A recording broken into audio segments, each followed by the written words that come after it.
Paz de Cristo, hermanos.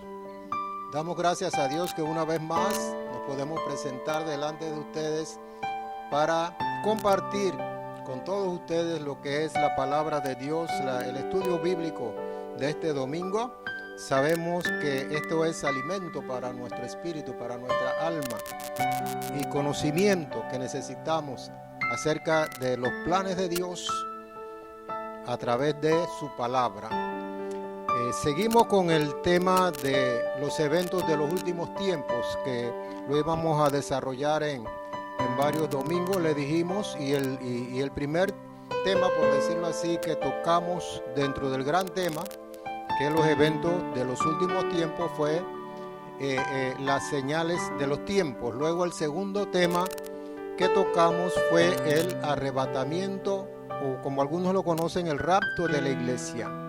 Así que vamos ahora con el tercer tema que vamos a ver, y es el tema de la gran tribulación. Recordemos que Jesús habló de esto en el Evangelio según San Mateo, en el Evangelio según Marcos y en el Evangelio según San Lucas. Así que vamos a buscar en el Evangelio según San Mateo, capítulo 24, y vamos a leer allí lo que dice el verso 21. Dice así la palabra de Dios: porque habrá entonces gran tribulación, cual no la ha habido desde el principio del mundo hasta ahora, ni la habrá. Repito, porque habrá entonces gran tribulación, cual no la ha habido desde el principio del mundo hasta ahora, ni la habrá. Vamos a orar para que Dios nos guíe a través de este estudio, les dé a ustedes el entendimiento espiritual sobre estas cosas, y a mí me dé la facilidad para transmitir este estudio conforme a la voluntad de Dios. Oremos. Jesús, damos gracias por esta oportunidad que nos das de compartir con tu pueblo, con los amigos, el estudio, la enseñanza de la palabra de Dios, conocer lo que tú tienes preparado para nosotros, para el mundo entero, a través de los tiempos, que está todo plasmado aquí en tu palabra a través de la profecía. Por eso, Señor, en este día damos gracias, porque tú eres, Señor, nuestro guía en este caminar por el mundo. Gracias, Jesús. Amén. Bien, hermanos, como le dijimos en la semana pasada, estuvimos viendo lo que era el arrebatamiento de la iglesia. Pero nosotros dejamos pendientes unos eventos sobre lo que sucedería con la iglesia una vez fuera trasladada a los cielos, ¿verdad? Recordemos que en ese arrebatamiento Dios levantará a los muertos, los resucitará a los muertos en Cristo, y se llevará a los vivos, y habrá una transformación de los cuerpos en cuerpos glorificados. Bien, mencionamos en la semana pasada que una vez que la iglesia sea llevada a los cielos, comenzaría otro periodo terrible llamado la gran tribulación. Pero durante este periodo hay cosas que ocurren en el cielo con la iglesia.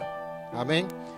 Y uno de ellos, lo dijimos la semana pasada, era la comparecencia de la iglesia ante el tribunal de Cristo. Y cuando nosotros hablamos de tribunal, estamos pensando en juicio. Pero quizá esta no sea la palabra adecuada para hablar de esto. Y la razón es porque en un juicio la persona es declarada inocente o culpable. Y si es culpable, tiene que pagar una condena. Pero aquí no se trata de eso. Y para eso vamos a leer los pasajes que están relacionados con este evento del tribunal de Cristo. En 2 de Corintios, en el capítulo 5, en el verso 10, usted puede buscarlo. Yo lo voy a leer directamente de acá. 2 de Corintios, capítulo 5, verso 10, dice: porque es necesario, dice el apóstol Pablo, que todos nosotros comparezcamos ante el tribunal de Cristo. El apóstol está hablando a la iglesia, para que cada uno reciba según lo que haya hecho mientras estaba en el cuerpo, sea bueno o sea malo. También en Romanos capítulo 14, verso 10, el apóstol hace referencia a esto. Dice, pero tú, ¿por qué juzgas a tu hermano? O tú también, ¿por qué menosprecias a tu hermano? Porque todos compareceremos ante el tribunal de Cristo. ¿Y cómo es eso? De que nosotros vamos a presentarnos delante de un tribunal. ¿De qué se trata todo esto que se menciona aquí en la palabra de Dios? Tal vez algunos estén pensando que en ese tribunal unos van a ser declarados salvos y otros no, y unos irán al cielo y otros irán al infierno. Amén. Pero no se trata de eso. Amén. No se trata de eso. Se trata de otra cosa. Amén. Hay algo de lo que nosotros debemos estar seguros. Si nosotros nos vamos en el momento del rapto, significa que hay salvación para nosotros. Amén. Jesús no nos va a llevar con Él para luego condenarnos, porque eso no tendría sentido, no tendría lógica. Este evento se trata en realidad de otorgar, de dar recompensas o galardones. Para quedar más claro sobre esto, vamos a leer otro pasaje donde el apóstol Pablo trata este tema. Dice en 1 de Corintios, capítulo 3. Si usted tiene su Biblia ahí a mano, búsquelo, porque todo esto tiene sus bases, su sustento en la palabra de Dios. En 1 de Corintios, capítulo 3, del verso 11 al 15, dice, porque nadie puede poner otro fundamento que el que está puesto, el cual es Jesucristo. Y si sobre este fundamento alguno edificare oro, plata, piedras preciosas, madera, heno, hojarasca, la obra de cada uno se hará manifiesta, porque el día la declarará, pues por el fuego será revelada. Y la obra de cada uno, cual sea, el fuego la probará. Si permaneciere la obra de alguno que sobreedificó, recibirá recompensa. Si la obra de alguno se quemare, él sufrirá pérdida. Si bien él mismo será salvo, aunque así como por fuego. Por supuesto que si se pasa por el fuego las piedras preciosas, oro, plata y todas estas cosas, ellas no van a sufrir ningún cambio, ¿verdad? Van a permanecer. Pero si es madera, si es heno, hojarasca, eso se va a quemar. Entonces, el apóstol Pablo está hablando de lo que sucederá con la iglesia en el tribunal de Cristo. Él está hablando precisamente de ese evento. En este tribunal no hay castigo, solo recompensa. Pero aquel que haya edificado con madera, heno u hojarasca y que no pasare la prueba del fuego no va a recibir recompensa, pero mantendrá su salvación, así como por fuego, como dice la palabra de Dios. Sobre la recompensa, los galardones que habla aquí, se trata de 5 tipos de coronas que habla la Biblia. Corona incorruptible, corona de gozo, corona de vida, corona de justicia y corona de gloria. Todas estas son coronas de victoria, son galardones, son recompensas. Por el tiempo no podemos explicar cada una de ellas el significado. El otro evento que mencionamos en la enseñanza del domingo pasado fue las bodas del Cordero, si ustedes recuerdan. Todo esto sucede allá en el cielo. Luego del tribunal de Cristo vienen las bodas del Cordero. Jesús habló sobre estas bodas en parábolas. Si usted recuerda, en los evangelios hay varias parábolas donde Jesús habla de bodas y se trata de esto. Esto ocurrirá antes del regreso de Cristo a la tierra. O sea, en ese periodo de la gran tribulación, en esos 7 años, eso sucederá ya en el cielo. Serán esas bodas del Cordero con su novia, la iglesia. Cuando Él regrese a la tierra, ya no viene con la novia, viene con la esposa, la iglesia. Porque la iglesia también vendrá cuando Cristo regrese a la tierra al cabo de los 7 años. Bien. Ahora sí vamos a entrar en el tema que es la gran tribulación. Vamos a leer más detenidamente lo que Jesús habló acerca de la gran tribulación, y lo vamos a leer allí en el capítulo 24 del verso 9 en adelante. Si ustedes recuerdan, cuando hablamos de las señales del fin, yo les dije que en el verso 9, donde dice, entonces os entregarán a tribulación y os matarán. Ya Jesús comienza a desarrollar lo que es el tema de la tribulación o la gran tribulación. Entonces vamos a leer rápidamente aquí del verso 9 en adelante. Dice, entonces os entregarán a tribulación y os matarán y seréis aborrecidos de toda la gente por causa de mi nombre. Muchos tropezarán entonces y se entregarán unos a otros y unos a otros se aborrecerán. Y muchos falsos profetas se levantarán y engañarán a muchos. Y por haberse multiplicado la maldad, el amor de muchos se enfriará. Mas el que persevera hasta el fin, este será salvo. Y será predicado este evangelio del reino en todo el mundo para testimonio a todas las naciones, y entonces vendrá el fin. Vamos a llegar hasta allí. Hay mucho más allí, pero vamos a llegar hasta allí. Es muy difícil que en el tiempo que tenemos nosotros aquí, que es de media hora, podamos tocar todo lo referente a la gran tribulación. Así que vamos a tratar de desarrollarlo en 2 domingos. En primer lugar, Jesús no fue el primero en hablar acerca de este tiempo de angustia, de este tiempo de tribulación, sino que ya los profetas del Antiguo Testamento les había sido revelado este tiempo de tribulación. Vamos a ver, por ejemplo, Daniel, el profeta Daniel, quien recibió muchas revelaciones de los últimos tiempos. Si nos vamos allá al libro de Daniel, al capítulo 9, Daniel capítulo 9, verso 27. Voy a leerlo aquí directamente de la hoja que tenemos para avanzar más rápido. Dice así, Daniel capítulo 9, verso 27. Y por otra semana confirmará el pacto con muchos. A la mitad de la semana hará cesar el sacrificio y la ofrenda. Después, con la muchedumbre de las abominaciones, vendrá el desolador hasta que venga la consumación y lo que está determinado se derrame sobre el desolador. Luego explicaremos acerca de esto. En otros pasajes se menciona este tiempo como el día del Señor. Seguramente usted ha leído muchas veces, si ha leído con afinidad, con continuidad el Antiguo Testamento, hablar del día del Señor. Así que son muchos los profetas que hablan de este día. Será muy largo ponernos a enumerar a todos, así que solo voy a presentar parte de lo que dice el profeta Sofonías y el profeta Zacarías. El libro de Sofonías está allí, de los profetas menores. Después de que usted pasa a Daniel, sigue adelante y se encuentra con Jonás, Habacuc, amén. Por ahí usted encuentra el libro de Sofonías. En Sofonías capítulo 1 dice el verso 14, donde él habla de aquel día. Cercano está el día grande de Jehová, cercano y muy próximo. Es amarga la voz del día de Jehová, gritará allí el valiente. Día de ira aquel día de angustia y de aprieto, día de alboroto y de asolamiento, día de tinieblas y oscuridad, día de nublado y de entenebrecimiento.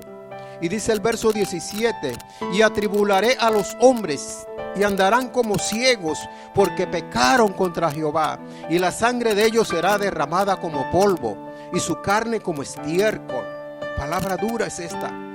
Ahora veamos lo que dice el profeta Zacarías. Zacarías capítulo 1. Vamos a leer el verso 1, 2, 3 y luego el 12. Dice así el verso 1.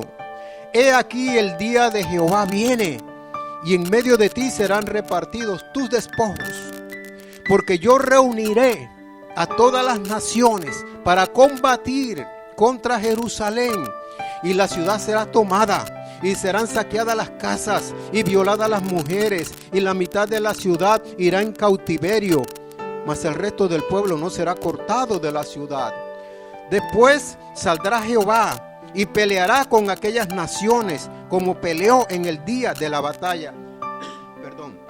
Y dice el verso 12, y esta será la plaga con que herirá Jehová a todos los pueblos que pelearon contra Jerusalén.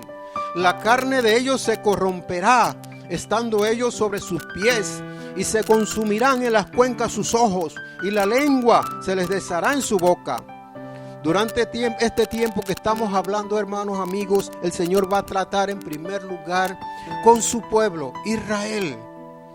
Por eso el profeta Jeremías, hablando sobre este día, Jeremías capítulo 30, verso 7, dice: ¡ah, cuán grande es aquel día! Tanto que no hay otro semejante a él. Tiempo de angustia para Jacob. Jacob es Israel, la nación de Israel, pero de ella será librado. Ahora vamos a volver a Daniel capítulo 9, verso 27, para que veamos con detenimiento este pasaje. Volvamos a leer. Dice: y por otra semana confirmará el pacto con muchos. A la mitad de la semana hará cesar el sacrificio y la ofrenda. Después, con la muchedumbre de las abominaciones, vendrá el desolador, hasta que venga la consumación y lo que está determinado se derrame sobre el desolador. Dios le reveló a Daniel lo que habría de acontecerle a su pueblo, porque Daniel recibió muchas revelaciones en lo porvenir. Y Dios envió a su arcángel Gabriel para darle esta revelación. Gabriel le habló a Daniel que habría un tiempo de 70 semanas para terminar la prevaricación y el pecado del pueblo de Israel y expiar la iniquidad y traer una justicia perdurable. Bien, de acuerdo a la cronología judía, hablando de tiempo, el arcángel hablaba de 70 semanas, pero no eran semanas de día. Él estaba hablando de semanas de años. Por favor, hay que prestar atención a esto. Así que al hablar de 70 semanas de años, él hablaba de 490 años. Multiplique 70 por 7, 7 por 7, 49. 490. Si fueran días, 490 días, solamente sería un año y un poco más. Amén. Ahora bien, un ejemplo de que la Biblia habla de semanas de años lo tenemos, por ejemplo, en Levítico, capítulo 25, verso 8. Amén. Si quiere, no lo busque, escúcheme, usted lo puede verificar después. Levítico capítulo 25, verso 8, cuando el Señor le está hablando acerca de las celebraciones al pueblo de Israel a través de Moisés, Él les dice: y contarás 7 semanas de años, 7 veces 7 años, de modo que los días de las 7 semanas de años vendrán a ser 49 años, ¿verdad? No sé si estamos claros. Ya esto era algo que los judíos sabían cuando le hablaban de semanas de años. Y esto aquí en este caso específico era para calcular el año del jubileo, que era al año siguiente después de los 49 años, o sea, al año 50. Bien, de acuerdo al arcángel Gabriel, él le dice a Daniel que el inicio de esas 70 semanas sería con la orden de restaurar, de reedificar a Jerusalén. Este conteo se inició entonces con la orden del rey Artajerjes para reedificar a Jerusalén en el año 445. Recordemos, Artajerjes, Nehemías, amén, que va delante del rey, que él le pide que le permita ir a reedificar la ciudad de sus padres. Entonces él da la orden, sale un decreto de parte del rey. Eso sucede en el año 445 antes de Cristo. ¿Y cuándo se cumple el tiempo? Bueno, ya se cumplieron, para información de ustedes, ya se cumplieron 69 semanas de estas 70. ¿Cuándo se cumplieron las 69 semanas? Porque también allí lo dice. Amén. Estas 69 semanas se cumplen en el momento en que Jesús hace su entrada triunfal en Jerusalén montado en un pollino, animal de carga, como dice la palabra, y como la gente lo recibió con palmas y todo lo demás. Amén. ¿Qué ocurre precisamente unos días antes de su muerte? Entonces, aquí se cumplen las 69 semanas. Y eso hay manera para comprobarlo a través de cálculos, pero no tenemos el tiempo para eso. Estas 69 semanas de año transcurrieron todas en orden cronológico, es decir, una seguida de la otra. Amén. Pero repentinamente el conteo se detiene allí. Allí en la semana 69 hay un impas, hay un intervalo, ¿verdad? Hay un tiempo de espera para llegar a la semana 70. Como que el reloj de Dios se detuvo allí. Amén. Y está pasando el tiempo y no llega a la semana 70. Amén. Se trata ese tiempo de espera, ese tiempo, ese intervalo, se trata precisamente del tiempo de la gracia en el cual nos encontramos ahora mismo. Este tiempo de la gracia empieza con la muerte de Jesús y va a terminar con el arrebatamiento de la iglesia. Amén. Allí va a terminar ese tiempo de espera, ese intervalo, y luego se va a reanudar el reloj de Dios, el conteo.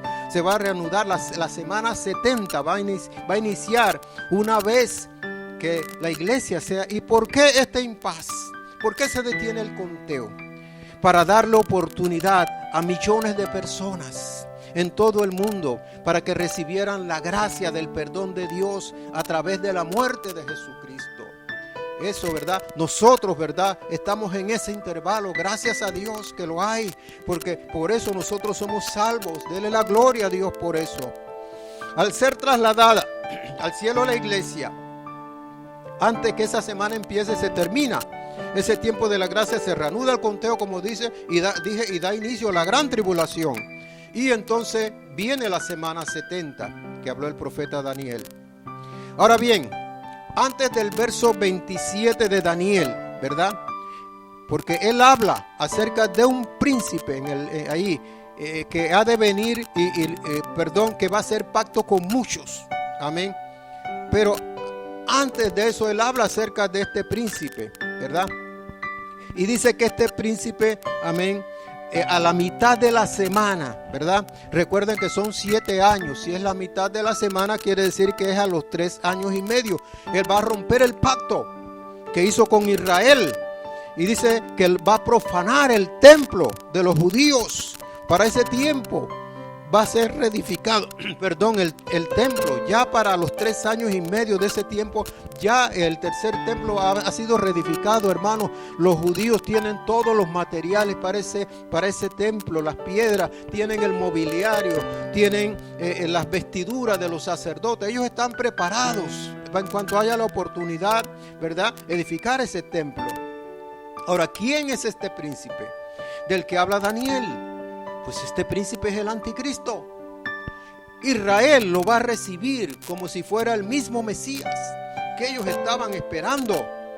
Pero luego, ¿verdad?, como dijimos, al transcurrir 3 años y medio de la semana 70 y que él profane el templo, entonces ellos se van a dar cuenta quién es este hombre, que es el hombre de maldad, el hombre inicuo, enviado por Satanás para gobernar en la tierra, sometiendo al mundo a la voluntad del diablo. Entonces el pueblo judío se va a dar cuenta de su error y se va a rebelar contra el anticristo.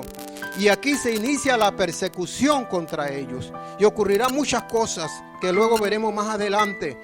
Y entre ellas lo que dice el profeta Zacarías, que leímos en antes, de los ejércitos que rodean a Jerusalén y la atacan y la toman, y muertos y todo lo que dice allí. Recordemos lo que dijimos anteriormente, que el propósito principal, número 1, primario de este periodo es el de Dios tratar con su pueblo, con Israel, para que se arrepientan y reconozcan que ya el Mesías vino y ellos lo rechazaron. Ahora vamos a ver en detalle los eventos de la gran tribulación.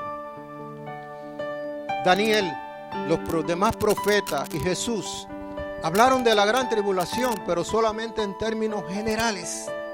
Pero el apóstol Juan sí recibió una revelación completa, en detalle, de todo lo que sucedería en este periodo.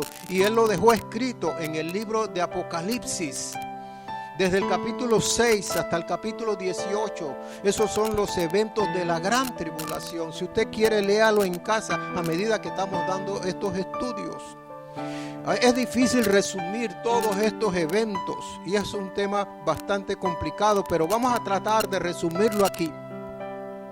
En el capítulo 5 del libro de Apocalipsis, Juan se encuentra en el cielo, amén, y hay una tremenda fiesta, adoración allá en el cielo, amén, si usted lo puede ver, ¿verdad? En el capítulo 4, perdón. hay una adoración celestial que se ve allí. Allí si usted lee comenzando el capítulo 4, va a ver que dice así: después de esto miré, dice el apóstol Juan, y he aquí una puerta abierta en el cielo, y la primera voz que oí como de trompeta hablando conmigo dijo: sube acá y yo te mostraré las cosas que sucederán después de esta. Es decir, allí ya Juan cambia de escenario, de la tierra al cielo. Ya ahora Juan va a ver las cosas desde el cielo, ¿verdad? Sube al cielo como el rapto de la iglesia. Por eso es que de aquí en adelante no se menciona más a la iglesia, porque esto es tipo y figura del levantamiento de la iglesia. Bien, Juan se encuentra en el cielo y en el capítulo 5, ¿verdad? Vio a Dios sentado en su trono de gloria con un libro que tenía 7 sellos. Es decir, el contenido del libro no se podía ver a menos que se rompieran estos sellos. Y un ángel preguntaba si había alguien digno de abrir el libro y de desatar los sellos, y no se encontraba a nadie digno de hacerlo hasta que apareció el Cordero, Jesucristo, el único digno de abrir el libro y de romper los 7 sellos. Luego, en el capítulo 6, Jesucristo comienza a romper estos sellos. Amén. Usted lo puede leer allí con calma en la casa. Amén. En el capítulo 6, ¿verdad? Jesucristo comienza a abrir los sellos. Y este acto de abrir los sellos da inicio a la semana 70. Que habla Daniel, da inicio a la gran tribulación de lo cual estamos hablando, ¿verdad? Aquí empieza lo que es la gran tribulación con la apertura de estos sellos. Bien, al abrir los 4 primeros sellos, aparecen consecutivamente un caballo blanco con su jinete, un caballo bermejo con su jinete, un caballo negro con su jinete, y un caballo amarillo con su jinete. El jinete del primer caballo, el caballo blanco, el jinete tenía un arco, pero sin flechas, y también una corona, y salió venciendo y para vencer, dice la Biblia. ¿Quién era este jinete o quién es este jinete? ¿Y qué significado tiene todo lo que se menciona de él y del caballo? Por el color del caballo blanco, la corona sobre el jinete y lo que se dice que salió venciendo y para vencer, muchos han identificado a este jinete como Jesucristo y el color blanco como el color de la paz. Pero aquí estamos hablando que da inicio a la gran tribulación. Aquí no hay paz, no es así, es un error de interpretación. Para ese tiempo todo será un caos a nivel mundial, en lo político, en lo económico, en el orden social, en todos los aspectos. Y el mundo va a estar a la espera. Mire cómo estamos hoy en día con esta pandemia y vendrán cosas peores. Y mire la economía cómo está. Hay un receso de la economía a nivel mundial. La economía ha caído como nunca antes y posiblemente va a ser tiempo para que esto se recupere. Va a tomar tiempo. Amén. Así que hay un mundo que estará en crisis, por decirlo así, y ellos están en busca de una solución a todos estos problemas. Y es aquí precisamente donde va a hacer su aparición el caballo blanco con su jinete, el anticristo. Va a venir como un hombre de paz, con mucha sabiduría, con mucha diplomacia, con mucha inteligencia, y va a saber ganarse la simpatía de todos y va a traer muchas soluciones a los problemas mundiales. Amén.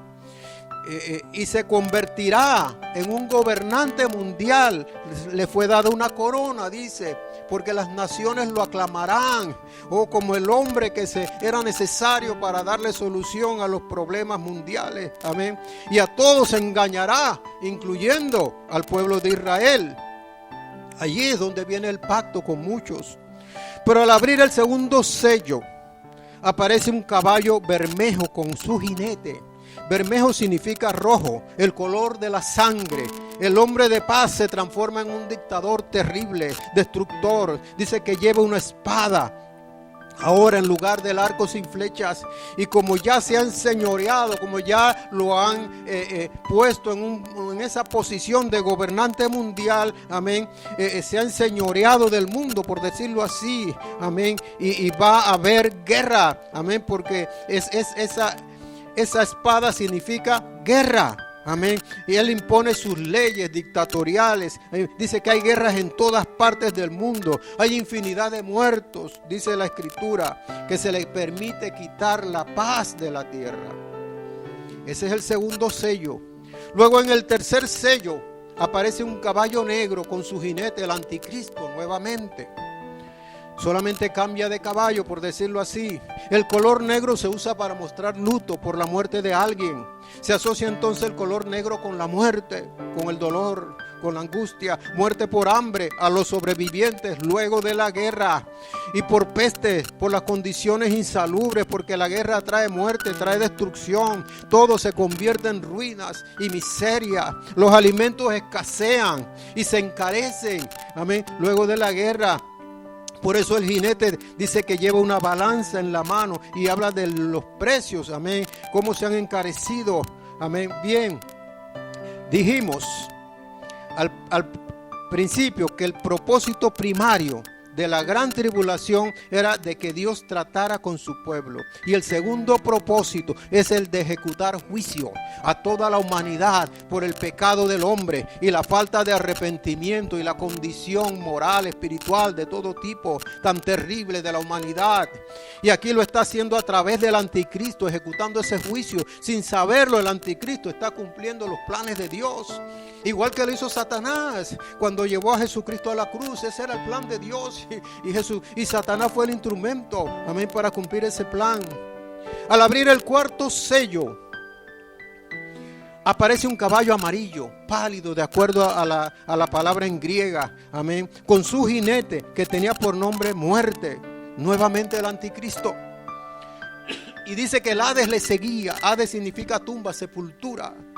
Y dice que le fue dada potestad, escuche esto, sobre la cuarta parte de la tierra, para matar con espada, con hambre, con mortandad y con las fieras de la tierra. Le fue dada potestad sobre la cuarta parte de la tierra de la humanidad. Esto es algo impresionante. La población actual de la tierra es de aproximadamente, está llegando a los 8,000 millones de personas. Y el anticristo se le dio potestad de matar a una cuarta parte de esa población. Es decir, cerca de 2,000 millones de personas. Si nosotros tratamos de ver esto en términos de continente, por decirlo así, de la población de los continentes, esto equivaldría a toda la población del continente americano, desde el norte hasta el sur, Centroamérica, todo el continente americano, que tiene cerca de 1,000 millones de habitantes. Y también el continente africano tiene otros 1,000 millones. Ahí están los 2,000 millones. No significa que el anticristo va a ejecutar juicio sobre la nación de América, sobre el continente americano, sobre el continente africano, sino que se los estoy dando como un ejemplo para que ustedes vean. Imagínense usted que desaparezca toda la población del continente americano, todos nosotros, los Estados Unidos, Canadá, México, amén, Panamá, Colombia, Venezuela, Argentina, Chile, todos los países, todos mueren, todos desaparecen. Igual en África, todos mueren en África, amén. Esa es la potestad que se le dio al anticristo para matar a una cuarta parte de la población mundial. Denle la gloria a Dios, amén. Será algo devastador, será algo terrible. Hermano, amigo, yo le digo algo. Si hay una posibilidad de escapar de esto, hay que aprovecharla ahora. Pues sí la hay una oportunidad y se llama Jesucristo. Amén. Solo usted necesita, amén, que aceptar esa oferta de gracia. Ya nosotros lo hicimos, amén.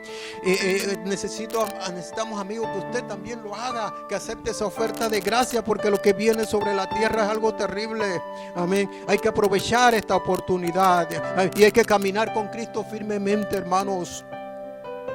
Esto que está sucediendo solo es principio de dolores, como dijera el Señor. Aún vienen cosas más terribles. Recordemos que en este tiempo ya la iglesia no está en la tierra. La iglesia fue llevada al cielo.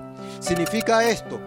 Es una pregunta que se hacen muchas personas. ¿Significa esto que toda esta gente que está muriendo y que muere durante la gran tribulación no va a tener salvación o no tiene salvación? Sí, porque aquí se habla de gente salva. Nos damos cuenta de esto cuando se abre el quinto sello. Dice que cuando Él abre el quinto sello, Él logra ver, dice, debajo del altar del sacrificio, las almas de los que habían muerto por la palabra de Dios y por el testimonio que tenían, muertos de ese tiempo, muertos de la gran tribulación, muertos que dice que fueron sacrificados por la palabra de Dios, porque ellos estaban predicando la palabra de Dios, porque ellos estaban guardando la palabra de Dios, porque ellos no aceptaron el sello de la bestia, porque ellos decidieron dar su vida mejor, pero ganar su salvación. Ahora, ¿cómo llegaron estos mártires a conocer el evangelio de salvación si ya no está la iglesia? Es una pregunta interesante. Para saberlo, tendríamos que adelantarnos al capítulo 7, en el cual se habla de los 144,000 sellados. Ese es el título con que empieza este capítulo 7. Dijimos que Dios primeramente iba a tratar con el pueblo de Israel. Y muchos de los judíos, al ver que aquel que hicieron el pacto, ese pacto del cual habla Daniel, no era quien ellos creían porque profanó el templo, que no era el Mesías esperado, se dieron cuenta que aquel Jesús a quien ellos rechazaron era el verdadero Mesías. Pero también está los que conocían del rapto de la iglesia y se quedaron, hermanos. Pensemos esto, retrocediendo un poco. ¿Cuál será la reacción de la gente luego que millones de personas en el mundo entero desaparezcan? Estoy hablando del arrebatamiento de la iglesia. La opinión generalizada será que vinieron extraterrestres y se llevaron a las personas en sus naves, a la gente en sus naves. Aún eso es lo que van a decir los noticieros, en la televisión, en los diarios, en la prensa. Eso es lo que va a decir, que extraterrestres se llevaron a las personas de aquí de la tierra. Pero el esposo inconverso, a quien su esposa cristiana le habló muchas veces del rapto de la iglesia, el hermano o la hermana que tenía un pie en la iglesia y otro en el mundo y que conocía del arrebatamiento de la iglesia, y en general muchas personas aquí en la iglesia, los hermanos le han hablado acerca de este evento, amén, comprenderá que está sucediendo lo que dice la palabra de Dios acerca del rapto de la iglesia. Igual sucederá con aquellos predicadores que aún Dios usaba con señales y milagros, pero que eran lobos rapaces que se estaban enriqueciendo a costa de la iglesia. Comprenderán que se quedaron y que lo que viene ahora es la gran tribulación. Pero seguramente, hermanos, amigos, muchas de estas personas se arrepentirán y comenzarán a buscar de Dios y comenzarán a hablarles a otros para explicarle qué es lo que está sucediendo y que eso está escrito en la palabra de Dios. ¿Cuántos alaban al Señor? Bien, siguiendo con el tema de los 144,000, dice que Dios envió un ángel para ponerle un sello en la frente a 12,000 judíos de cada tribu de Israel. Recordemos que son 12 las tribus de Israel. En estos momentos, amén, solamente se conoce de 2, de 3 ahora mismo, incluyendo la de Dan, creo que es, amén. Pero para ese tiempo ya habrán aparecido los demás, amén. Al ser 12 las tribus de Israel, el número de sellados va a ser 144,000. 12 por 12, 144,000. El propósito de este sello de Dios es para que estos escogidos por Él atraviesen todo el tiempo de la gran tribulación, predicando el evangelio del reino sin sufrir ningún daño. Recordemos, ellos van a predicar el evangelio del reino. Es el evangelio de Jesucristo, pero el énfasis va a ser en ese tiempo en el reino que va a establecer Dios aquí en la tierra. Y a medida que ellos predican este evangelio, muchos se convierten de todas las naciones de la tierra, incluyendo judíos como gentiles, pero a costo de sus vidas, la mayoría de ellos. Por eso Juan vio al abrirse el quinto sello las almas de miles de personas que habían muerto por causa de la palabra de Dios. Ahora, les dije antes que nos adelantáramos al capítulo 7. Y por eso es importante comprender que aquí no hay un orden cronológico en lo que Dios le mostró a Juan. Él lo mostraba de acuerdo a sus propósitos. Como ejemplo está lo que al abrirse el quinto sello, pero tuvimos que irnos del capítulo 6 al capítulo 7 para saber por qué estas almas se habían salvado. Amén. Bien, las almas de los que habían muerto por causa de la palabra. ¿Cómo recibieron ellos esta palabra? Pues por el ministerio de los 144,000. Amén. Que no se menciona hasta el capítulo 7. Ahora bien, dice el versículo 11 del capítulo 5 que a estos mártires se les dieron vestiduras blancas y se les dijo que descansaran hasta que se completara el número de sus consiervos y sus hermanos, que también habían de morir como ellos. Ahora bien, sigamos adelante con el sexto sello. Luego vamos a ver esto que acabamos de mencionar. Al abrirse el sexto sello, dice la palabra de Dios que se produce un gran terremoto, como nunca antes lo había habido. Que el sol se puso negro y la luna se tiñó de rojo. También dice que las estrellas del cielo cayeron sobre la tierra y que el cielo se desvaneció como un pergamino y que toda isla se removió de su lugar. Cuando se habla de que el sol se puso negro, eso nos trae a memoria una de las plagas de Egipto, donde hubo tinieblas por 3 días en la tierra de Egipto. Amén. No sabemos si cuando se habla de va a haber algo similar a esto que sucedió allá en Egipto. Tal vez, ¿verdad? Luego que ya había muerto una 1/4 parte de la población mundial, se produce este terremoto y mueren muchos más. Caen estrellas del cielo, dice la palabra de Dios. ¿Pero qué son estas estrellas del cielo? Posiblemente va a ser una lluvia de meteoritos. Ya en el pasado ha sucedido esto. Lluvia de meteoritos sobre la tierra ha ocurrido, está en la historia. Amén. Y mueren más personas. Y hay fenómenos cósmicos, el sol teñido de negro, la luna teñida de sangre. La gente no sabe qué hacer. Y huyen a las cuevas, dice, y a los montes, lamentándose, reconociendo que se trata de los juicios de Dios sobre la tierra. Las islas se remueven de su lugar, seguramente a causa del terremoto. Hay terremoto y a la vez hay maremoto, ¿verdad? Y continúan las muertes. Juan está viendo un cuadro terrible de muerte, de desolación en extremo. Pero luego, en el capítulo 7, versículo 9 en adelante, Dios le da otra visión. Vamos a ver, usted puede leer allí, en el verso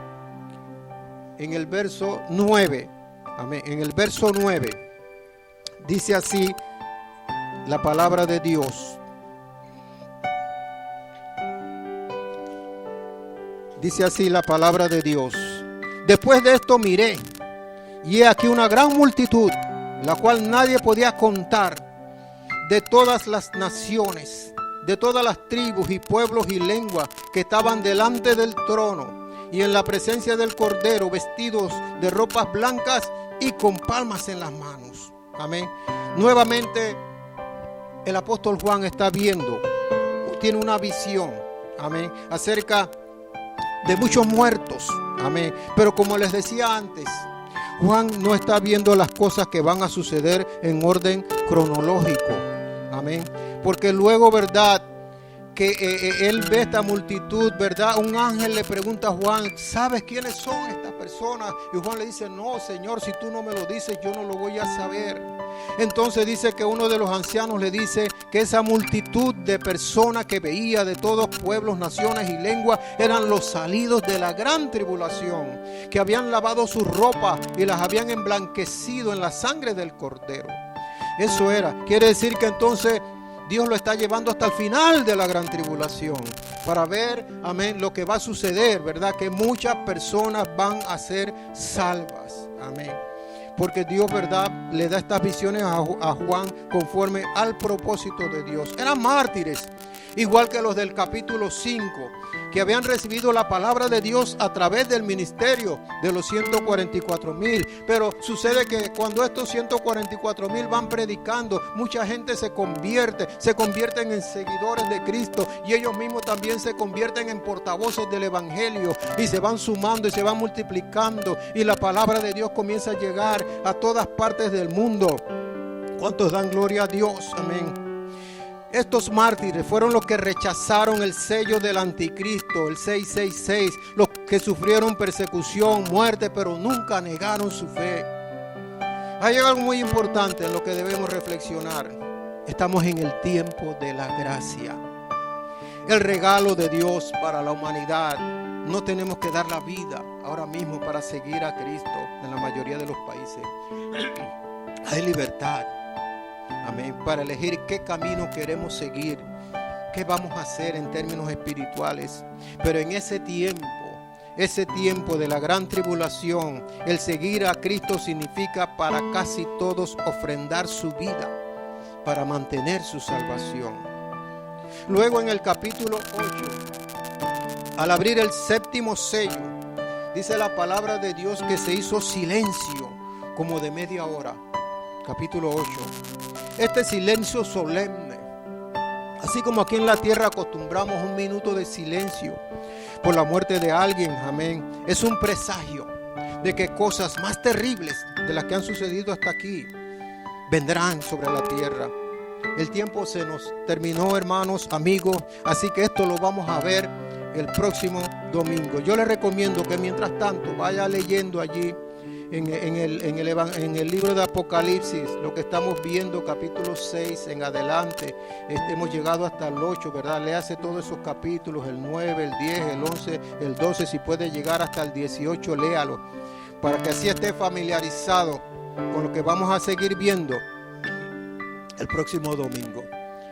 Así que, hermano, esto no se trata de algo con la cual nosotros queremos asustar a la gente.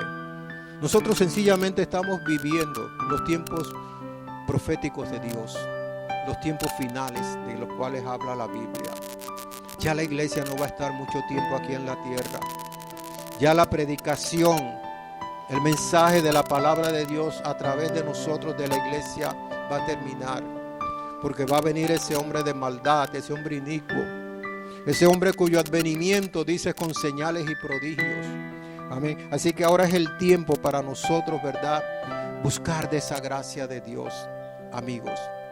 Yo les recomiendo que en este tiempo usted aproveche esa gracia de Dios y le dé su corazón al Señor.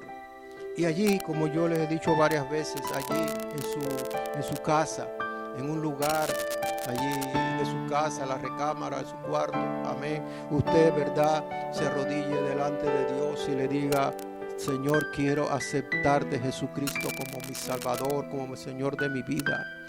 Quiero, Señor, que tú me libres de ese tiempo terrible que viene sobre la tierra. Enséñame tu palabra y ayúdame a seguir adelante en este camino. Yo voy a hacer lo que tú me digas en tu palabra, Señor. Damos gracias a Dios, hermanos, por este tiempo de estudio. Amén. Este mensaje, pues si usted tal vez no lo pudo ver desde el principio, este mensaje queda grabado y usted puede verlo todo. Y si usted quiere volverlo a ver con más calma y teniendo la Biblia en su mano y leyendo la Biblia también, usted puede volverlo a repetir las veces que usted quiera. Esa es la ventaja que hay cuando estos mensajes se graban. Quedan allí para el momento que usted lo quiera volver a ver. Así, de esta manera, hermano, nos despedimos. Que Dios les bendiga, que Dios les guarde. Amén. Y, hermano, estamos ya viendo la luz al final del túnel. Amén. Esto llega porque Dios estableció un tiempo para todas estas cosas. No significa que ya esto está terminando completamente, pero las cosas van a ir mejorando poco a poco. Dios le bendiga y hasta el próximo domingo. Amén.